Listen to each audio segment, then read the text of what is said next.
Assalamualaikum warahmatullahi wabarakatuh. Salam hangat untuk semua pendengar setiap podcast kesehatan bersama saya, Dr. Rahma.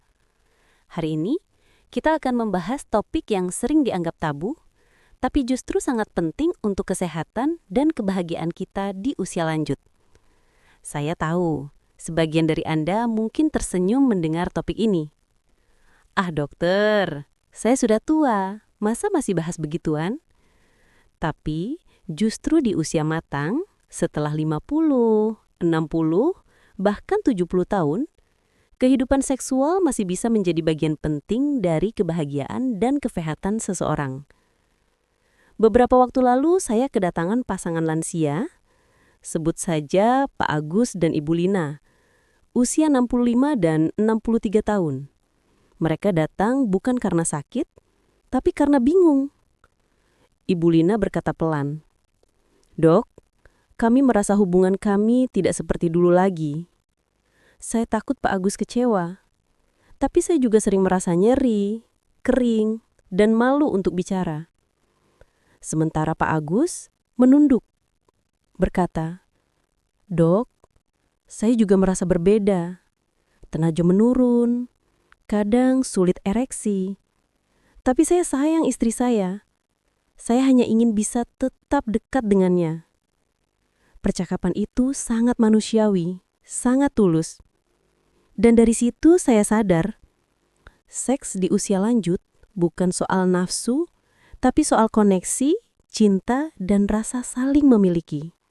Sayangnya, banyak mitos yang membuat pasangan lansia merasa bersalah, malu, atau bahkan menyerah pada kebutuhan alami tubuhnya. Mari kita bahas dulu beberapa mitos yang sering beredar dan kita luruskan dengan fakta medis yang sebenarnya. Mitos 1. Setelah usia 60, seks sudah tidak normal lagi. Ini salah besar. Faktanya, kebutuhan untuk merasa dicintai, disentuh, dan dekat dengan pasangan tidak pernah benar-benar hilang.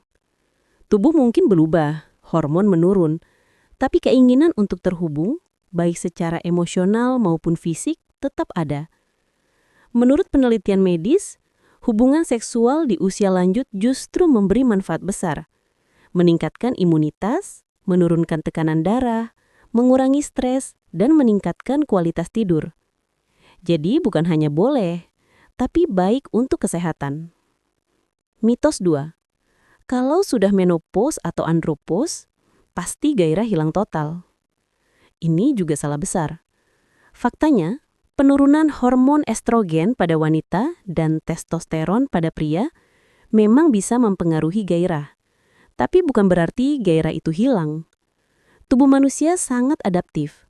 Dengan gaya hidup sehat, olahraga teratur, pola makan bergizi, dan komunikasi yang baik dengan pasangan, gairah bisa tetap terjaga.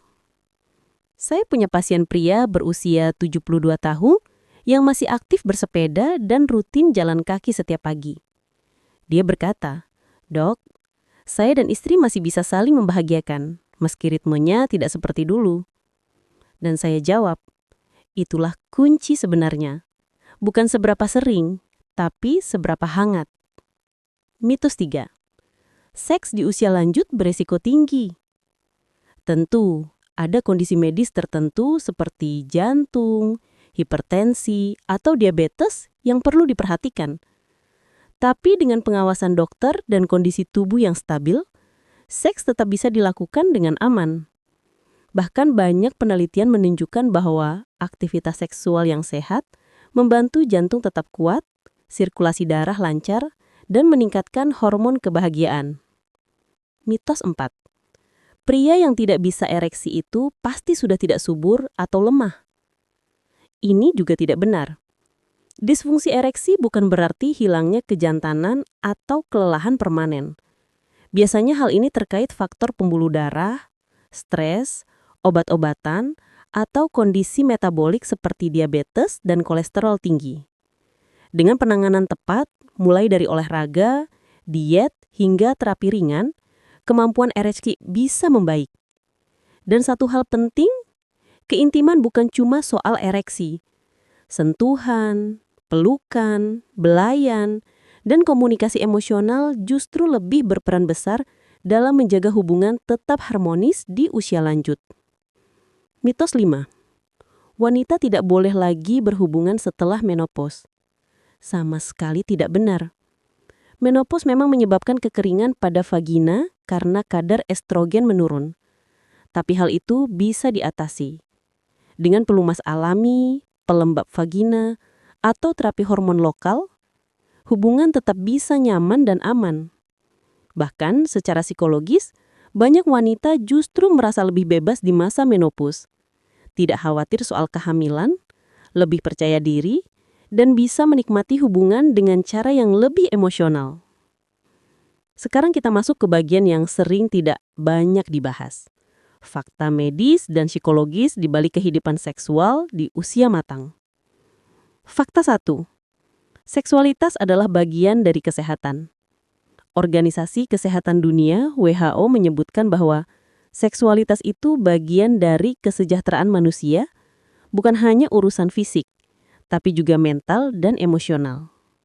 Jadi, ketika seseorang berhenti berhubungan karena mitos atau rasa malu, kadang justru muncul dampak psikologis. Mudah marah, cemas, atau merasa tidak diinginkan. Fakta 2, seks memicu pelepasan hormon bahagia. Setiap kali kita merasa dekat secara emosional dan fisik dengan pasangan, tubuh melepaskan hormon endorfin dan oksitosin, hormon kebahagiaan dan kasih sayang. Inilah alasan mengapa banyak pasangan lansia yang masih harmonis tampak lebih bahagia, lebih sehat, dan lebih muda dari usianya. Fakta 3, gaya hidup berpengaruh besar. Makanan tinggi kolesterol, kurang olahraga, merokok, dan stres kronis bisa mengganggu aliran darah dan menurunkan hormon testosteron maupun estrogen. Sementara olahraga teratur, tidur cukup, dan diet kaya antioksidan seperti buah, sayur, dan ikan berlemak membantu meningkatkan gairah dan fungsi organ seksual. Fakta 4. Komunikasi adalah kunci.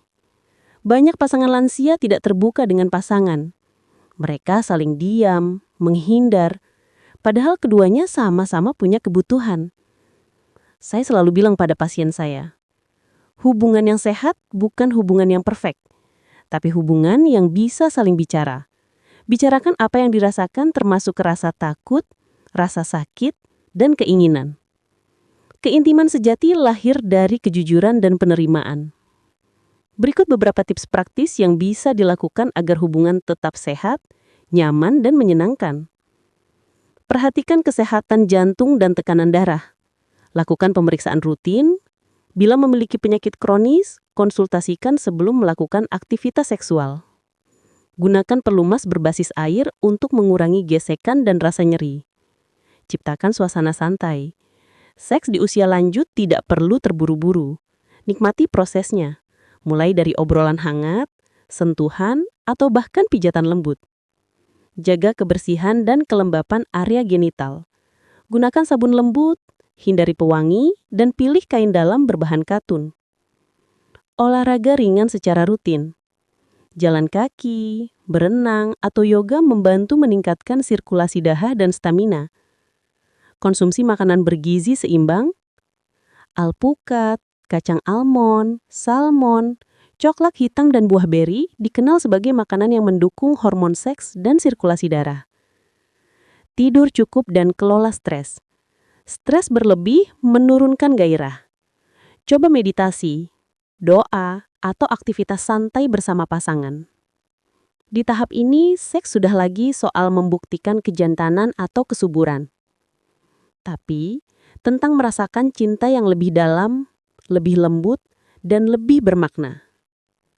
Bagi pasangan lansia, keintiman menjadi bentuk komunikasi tanpa kata. Sebuah cara untuk berkata, "Aku masih di sini. Aku masih mencintaimu." Dan itu adalah bagian dari kesehatan emosional yang tidak bisa digantikan. Jadi, sahabat sehat, jangan biarkan mitos membuat Anda kehilangan kehangatan dalam hubungan. Seks sehat di usia lanjut itu nyata, aman, dan bahkan bisa menjadi sumber kebahagiaan baru. jika dilakukan dengan penuh cinta dan saling pengertian. Jagalah tubuh, rawat hubungan, dan cintai diri Anda sendiri. Karena kesehatan sejati bukan hanya soal detak jantung, tapi juga tentang bagaimana hati kita tetap hidup dan hangat di usia apapun.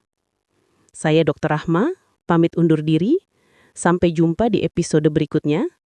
Tetap sehat, bahagia, dan penuh cinta. Wassalamualaikum warahmatullahi wabarakatuh.